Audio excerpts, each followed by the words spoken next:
Om Sai Ram, Shri Sai Satcharita, Chapter 11. In this chapter, we will cover the following topics: Sai as Sagun Brahma, Dr. Pandit's worship, Haji Siddiq Falke, control over the elements. Let us now, in this chapter, describe the manifested Sagun Brahma, Sai, as to how he was worshipped and how he controlled the elements. Sai as Sagun Brahma. There are two aspects of God or Brahma: the unmanifested Nirgun and manifested Sagun. The Nirgun is formless, while the Sagun is with form. Though both denote the same Brahma, some prefer to worship the former, some the later. As stated in the Gita, chapter 8, the worship of the later is easy and preferable. As man has got a form, body, senses, etc., it is natural and easy for him to worship the God with form. Our love and devotion do not develop unless we worship Sagun Brahma for a certain period of time, and as we advance, it leads us to the worship, that is, meditation of Nirgun Brahma. So, let us start with Sagun worship: image, altar, fire, light, sun, water, Brahma are the seven objects of worship. But Sadguru is better than all these. Let us on this occasion bring to our mind the form of Sai, who was non attachment incarnate and who was a resting place for his devotees. Our faith in his words is the asan, and our sankalpa, that is, determination to accomplish the puja, is the abandonment of all our desires. Some say that Sai was a Bhagavat Bhakta, devotee of the Lord. Others say he was a Maha Bhagavat, a great devotee. But to us, he is God incarnate. He was ever forgiving, never irritable, straight, soft, tolerant, and content beyond comparison. Though he looked embodied as having the form, he was really disembodied, emotionless, unattached, and internally free. The Ganges, on its way to the sea, cools and refreshes the creatures affected with heat, gives life to the crops and trees, and quenches the thirst of many. Similarly, saints, that is, souls, like Sai, while they live their own, give solace and comfort to all. Lord Krishna has said that the saint is my soul, my living image. I am he, or he is my pure form, that is, being. This is describable Shakti or power of God, known as pure existence, knowledge, and bliss, incarnated in the form of Sai in Shirdi. The Shruti Taittiriya Upanishad describes Brahma as pure bliss. This we read or hear daily in the books, but the devout people experienced this Brahma or bliss in Shirdi. Baba, the support of all, required no prop or asan from anybody. He always used a piece of sackcloth for his seat, which was covered with a small mattress by his bhaktas, and had a bolster placed by them rest as his back. Baba respected the feelings of his devotees and allowed them to worship him as they liked. Some waved chamar or fans before him, some played on musical instruments, some washed his hands and feet, and some others applied scent and chandan. Some gave betel nut with leaves, and some others offered naivedya.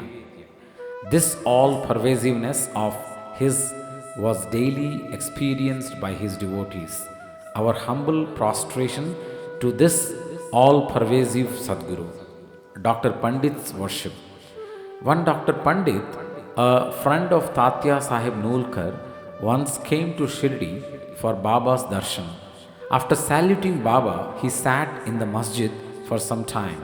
Baba asked him to go to Dada Bhatt Kelkar. He went to Dada Bhatt, by whom he was well received. Then Dada Bhatt left his house for puja and Dr. Pandit accompanied him. Dada Bhatt worshipped Baba. Nobody until then dared to apply sandal paste to Baba's forehead. Only Mahalspati used to apply it to his neck. But this simple hearted Dr. Pandit took Dada Bhatt's dish containing puja materials and taking sandal paste out of it, drew a tripand, that is, three horizontal lines on Baba's forehead. To the surprise of all, Baba kept silent, not uttering a single word. Then Dada Bhatt that evening asked Baba, "How is it that, though you object to the sandal paste being applied by others to your forehead, you allowed Dr. Pandit to do so?" Baba replied that Dr. Pandit believed him to be the same as his Guru, Raghunath Maharaj of Dhupeshwar, known as Kaka Puranik, and he applied the paste to his forehead as he was doing to his Guru. Hence, he could not object. On inquiry, Dr. Pandit told Dada Bhatt that he took Baba as his Guru, Kaka Puranik, and realized him as the same. Hence, he marked the tripun on Baba's forehead as he did on his Guru's. Though Baba allowed the devotee to worship him as they pleased, still sometimes he acted in a strange way. Sometimes he threw away the puja dish and was wrath incarnate. Then who could approach him? Sometimes he scolded the devotees. At times he looked softer than wax, a statue of peace and forgiveness. Though he seemed to shake with anger and his red eyes rolled round, still he was internally an ocean of affection and motherly love. He would call out his devotees and say he never knew when he was ever angry with them. If it was possible that mothers could kick their children and the sea turn back the river, he too could neglect the devotees' welfare, that he, the slave of his devotees, always stood by them and responded to them whenever they called upon him, and that he always longed for their love. Haji Siddiq Falke. There was no knowing as to when Baba would accept a devotee. That depended on his will. Siddiq Falke's story is to the point. One Mohammedan gentleman by name Siddiq Falke of Kalyan, after making pilgrimage to Mecca and Medina, came to Shirdi. He lived in the Chavali, facing north, and sat in the open courtyard of the masjid. For 9 months, Baba ignored him and did not allow him to step into the masjid. Falke felt disconsolate and did not know what to do. Somebody advised him not to be disappointed, but to try to approach Baba through Shama, that is, Madhavrao Deshpande, a close and intimate devotee of Baba. He told him that as they approached the Lord Shiva through his servant and devotee Nandi, so should Baba be approached through Shama. Falke liked the idea and implored Shama to intercede for him. Shama agreed and on a convenient occasion spoke to Baba about him thus: "Baba, why don't you allow the old Hazi to step into the masjid? While so many persons freely come and go after taking your darshan, why not bless him once?" Baba replied, "Shama, you are immature to understand things. If the fakir, Allah, does not allow, what can I do? Without his grace, who will climb into the masjid? Well, go to him and ask him whether he will come to the narrow footpath near the Barvi well." Shama went and returned with an affirmative answer.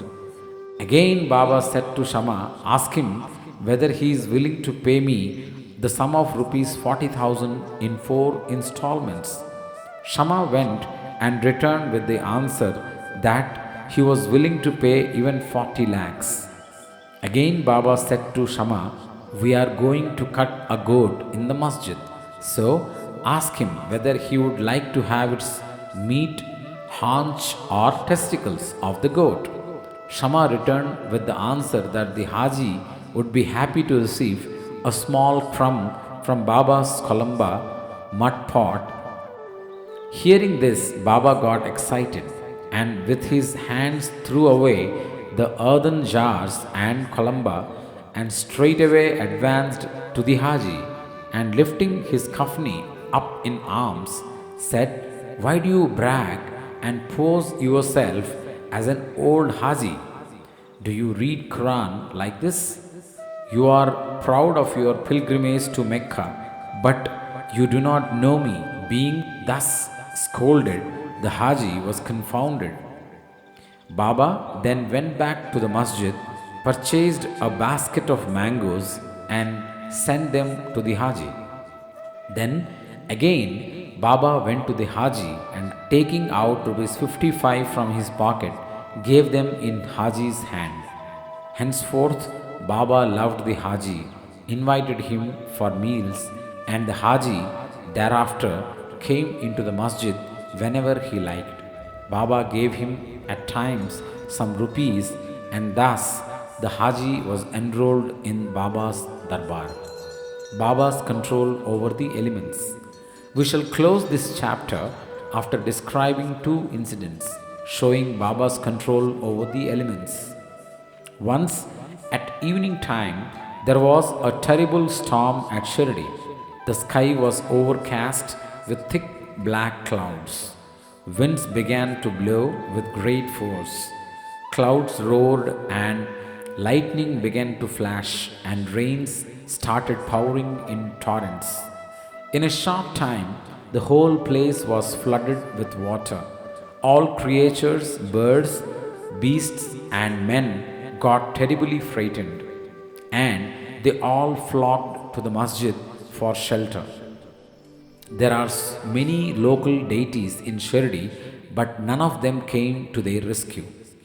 So they all prayed to Baba, their God, who was fond of their devotion, to intercede and quell the storm. Baba was much moved. He came and standing at the edge of the masjid addressed the storm in a loud and thunderous voice. "Stop! Stop your fury and be calm."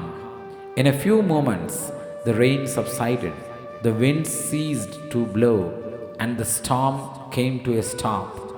Then the moon rose in the sky, and people went back home well pleased. On another occasion, at noon, the fire in the dhuni began to burn brightly. Its flames were seen to be reaching the rafters above.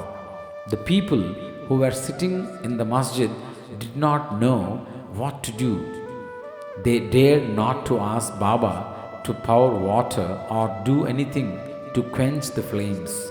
But Baba soon came to realize what was happening. He took up his satka, that is short stick, and dashed it against a pillar in front, saying, "Get down, be calm."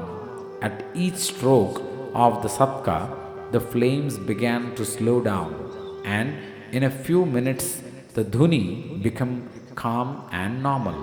This is our Sai, an incarnation of God. He will bless any man who will prostrate and surrender himself to him. He who will read the stories of this chapter daily with faith and devotion will soon be free from all calamities. Not only this, but always attached and devoted to Sai. He will get very soon God vision. All his desires will be fulfilled, and being ultimately desireless, he will attain the supreme. Amen. Bow to Shri Sai. Peace be to all. Om Sai Ram.